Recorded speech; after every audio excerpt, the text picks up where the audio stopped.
One evening, I was closing up after work. It had been another long day serving my clients at the salon. I started thinking to myself, is this the way my life is always going to be? My day started at 6 a.m. and were nonstop until 10 p.m.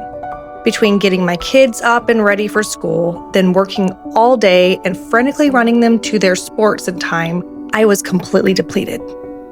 I couldn't remember the last time I had a day off to myself.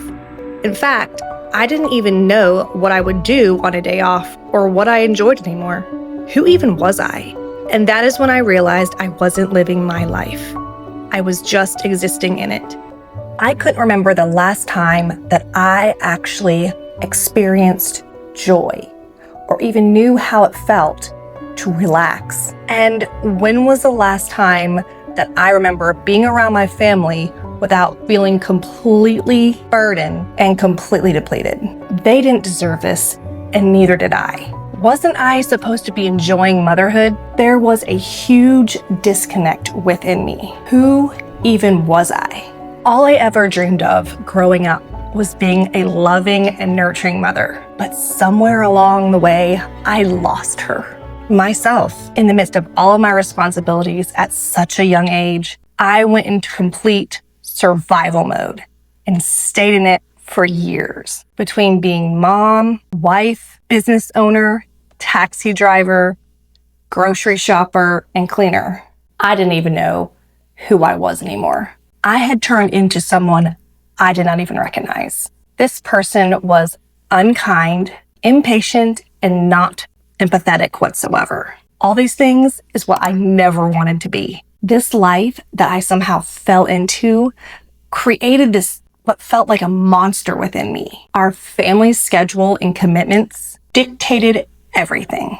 For years, I had run on complete autopilot, never giving any of these things a thought. For so long, I was able to do anything and everything and feel like a hero.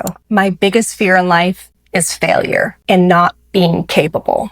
So this upcoming realization was a little traumatic for me. I had to face the reality that I can no longer do everything for everyone, and I was not capable of doing everything forever. And that is what my identity became. Maybe a savior complex, thinking that it was my responsibility to make sure everyone was happy all the time and had everything they needed. I was just someone who said yes to everything and everyone. I was so busy putting out everyone else's fires that I didn't even realize my own house was on fire. I remember thinking, when did everyone else's lack of planning become my emergency and allow everyone else's preferences dictate my life? I was trying to always please everyone and tend to their needs and do what everyone expected of me all the time. Never did I ask myself, what was the right thing to do? Or what do I want to do?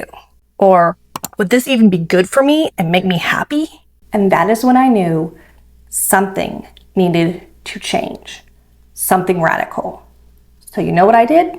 I was going to start setting time before work after dropping my kids off in the morning to just be with myself. I was going to make sure my coffee was hot and stayed hot the entire time, and I would have no interruptions. And then I could watch my favorite YouTuber or read something encouraging while savoring this moment and being present without feeling depleted or rushed before I started my day. I could no longer pour from an empty cup because not only had my cup been empty for years, it was cracked, and I needed time to start repairing it so I could use it again. It was more than just physical, but emotional and mentally as well. That little morning ritual became something I looked forward to every single morning. It was like a little date with myself. And that is when I really started to understand something. I had not lost myself overnight. I'd slowly been giving myself away by one unintentional choice at a time. And if I could give myself away one choice at a time, maybe I could find myself the same way. These moments gave me time to think and reflect on my life choices.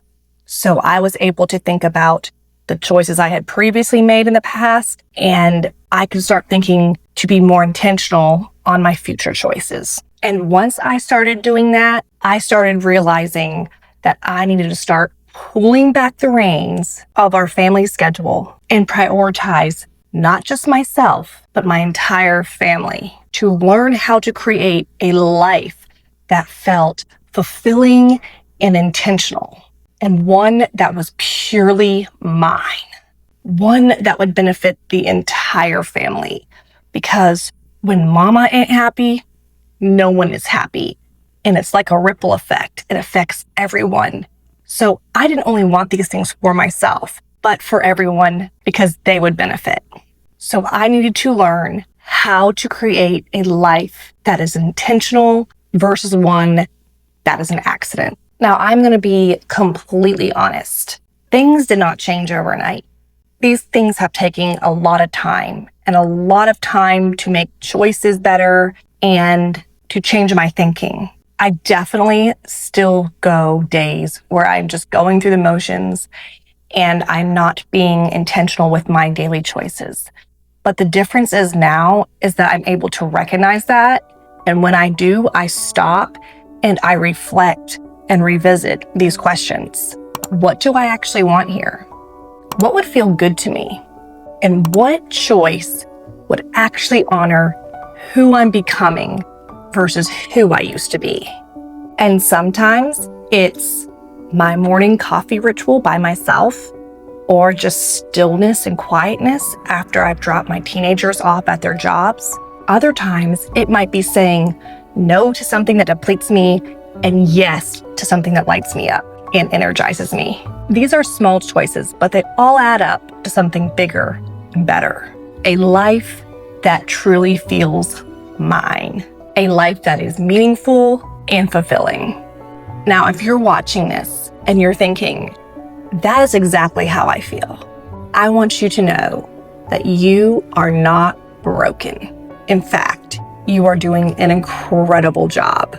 You have made it so far, and you are not selfish for wanting a life that is fulfilling and meaningful. You are not behind, you are not lost, and you're not doing anything wrong. You're just ready to start choosing yourself for the very first time, one small decision at a time. Your life doesn't have to be a complete overhaul. It can just start with one choice that is simply, purely, and authentically yours. What will it be? I would really love to hear about it in the comments below. And if this story resonated with you at all, I would love for you to follow along because we're just all trying to figure this out together, one choice at a time.